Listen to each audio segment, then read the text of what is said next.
नमस्कार. आपण आहोत विश्व मराठी संमेलनात आणि आपल्यासोबत आहेत ॲडव्होकेट नितीन ठाकरे सर. नमस्कार सर. सर, कसा आहे तुमचा मूड? अतिशय चांगला आहे. गेल्या 4 दिवसापासून अतिशय चांगल्या पद्धतीने नाशिक शहरामध्ये वातावरण तयार झालेलं आहे आणि विश्व मराठी संमेलन हे आमच्या महाराष्ट्र शासन आणि मराठा विद्याप्रसारक संस्था यांच्या संयुक्त विद्यमानं अतिशय चांगल्या पद्धतीने चाललेलं आहे.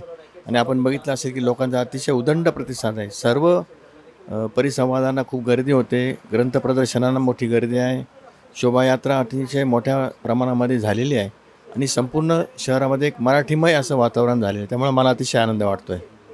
खूप सुंदर.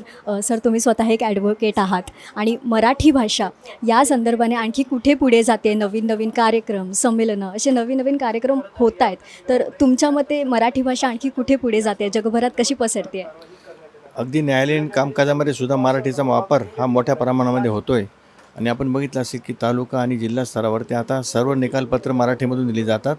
दुर्दैवानं उच्च न्यायालयाची भाषा अद्यापही इंग्रजी आहे, परंतु त्याच्यामध्ये सरकारला काही बदल करावे लागतील. परंतु तालुका आणि जिल्हा स्तरावरती आता मराठीमध्ये निकालपत्र यायला लागलेत, युक्तिवाद मराठीमध्ये होत आहेत आणि दावे वगैरे सुद्धा मराठीमध्ये दाखल केले जातात. त्याच्यामुळं सर्वसामान्य पक्षकारांना न्यायालयामध्ये नेमकं काय घडतं आहे याची माहिती होते. मराठीचा प्रसार आणि प्रचार होण्यासाठी अनेक चांगल्या चांगल्या पुस्तकांची निर्मिती होते आणि मराठी ही ज्ञानभाषा व्हायला पाहिजे असं जे सगळे आपण म्हणतो.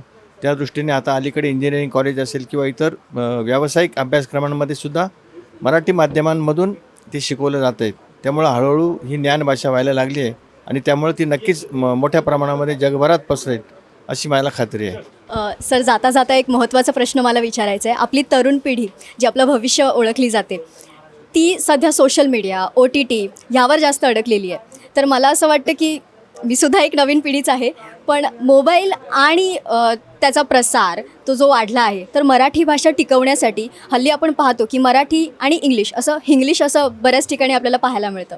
तर मराठी भाषेचा प्रसार या निमित्ताने कसा होऊ शकतो असे संमेलन आणि कार्यक्रमांद्वारे?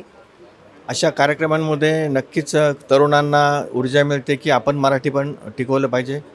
ज्ञानेश्वरांच्या पासून ही मराठी भाषा आणि त्याचं जे काही त्याचं साहित्य आहे ते मोठ्या प्रमाणामध्ये झालेलं आहे. आणि आज आपण बघतो की पूर्वीच्या काळामध्ये केवळ ग्रंथ लिहिणे किंवा पुस्तक लिहिणे एक विशिष्ट वर्गाची मक्तेदारी होती. आता मात्र सर्वसामान्य कष्टकरी लोकसुद्धा लिहिते झालेत आणि त्याच्यामुळं सर्वसामान्यांचे प्रश्न त्या पुस्तकाच्या रूपाने, ग्रंथाच्या रूपाने समोर येत आहे. भाषा वाढते, बोलीभाषांचंही महत्त्व अतिशय मोठं आहे. केवळ प्रमाण भाषाच असली पाहिजे असं नाही, तर बोलीभाषासुद्धा या अतिशय सुंदर आहेत, त्यासुद्धा टिकल्या पाहिजेत.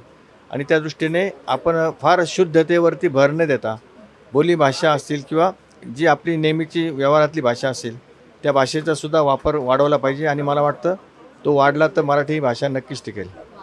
खूप सुंदर मोलाचा सल्ला दिला आहे तुम्ही. धन्यवाद सर, मराठी मूडसोबत संवाद साधल्याबद्दल.